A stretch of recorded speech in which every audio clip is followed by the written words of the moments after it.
Situated on the banks of river Vishwamitri in central Gujarat is the city of Vadodara, known previously as Baroda.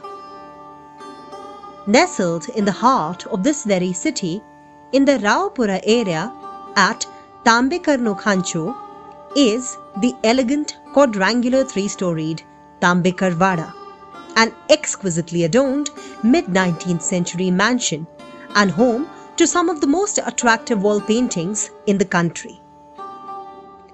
Deceptively simple looking on the outside, this Vada was built by and has formerly served as the place of residence to the family of Vitthal Rao Khande Rao Tambekar, popularly known as Bhau Tambekar, the Diwan of Baroda state from 1849 to 1854, employed under the Gaikwad ruler Ganpat Rao Gaikwad. Originally hailing from the Tambve village in Satara, Maharashtra, the Tambekars had shifted to Baroda after the Maratha conquest of Gujarat in the 18th century. Vadas are the traditional residential forms of the Maratha imperial architecture and are said to have evolved under the reign of the Peshwas. Seen often are the influences and amalgamation of the Mughal, Rajasthani and Gujarati styles of architecture, combined with local construction techniques in an architectural style. Designed to suit the Indian weather as well as the prevalent joint family setup, the materials for construction of a Vada were often locally sourced. As such, a typical Vada consisted of an all-encompassing massive structure that could accommodate a cluster of houses, with the central courtyard forming the focus of the household's social activities. Like a typical Marathi Vada, the Tambekar Wada also displays some delicate woodwork on the exterior.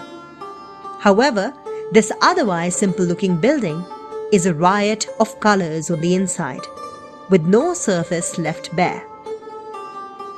Even the wooden surfaces, like doors and windows, including their frames, have been painted upon.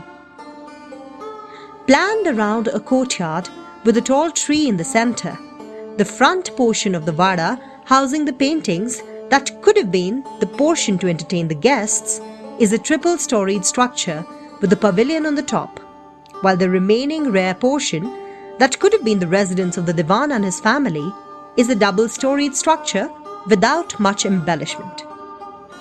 It is on the upper floors of the front portion of the building that we witness a visual treat. The first floor of the Vada has a carved wooden screen dividing it. All the wooden surfaces are painted in opaque water-based pigments varnished with lacquer.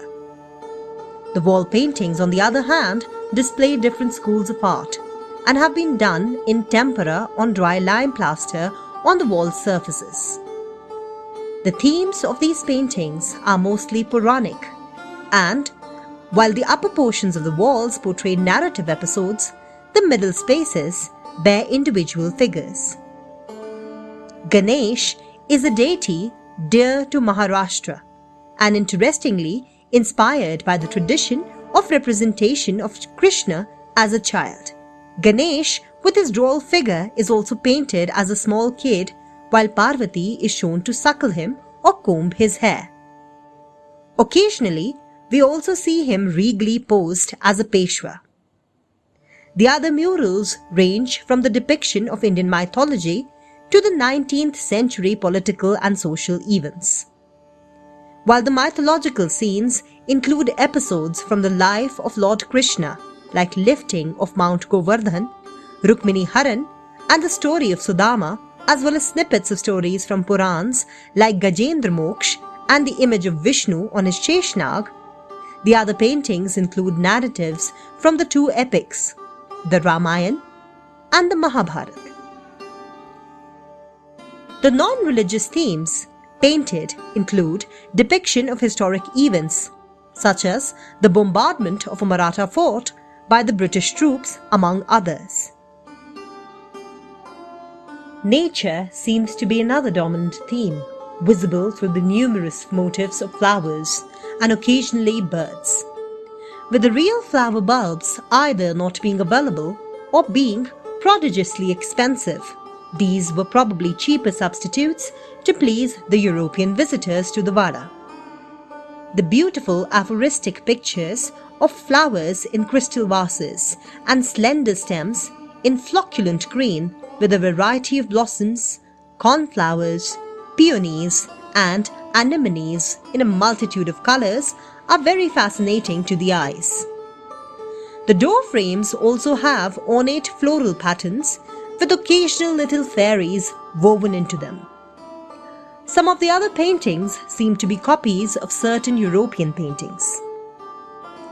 As the cheap European prints came into the market, some painters might have attempted to copy them, while others seem to have tried original compositions, awkwardly attempting the three-dimensional perspective and the chiaroscuro. Thus, while the style of the paintings seem to a larger extent to be inspired by the Rajasthani mural paintings, better known in the West as fresco secco art, where the surface of the wall is plastered and then soaked with slaked lime, after which lime-resistant pigments are applied swiftly before the plaster sets, and the final dried painting is subsequently burnished to shine like a marble. The old perfection is only rarely achieved.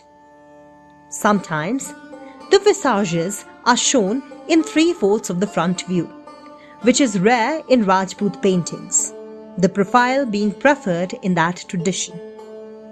At the same time, a heavy influence of the Mughal and European styles of paintings cannot be ignored in the paintings of the Tambekar Wada.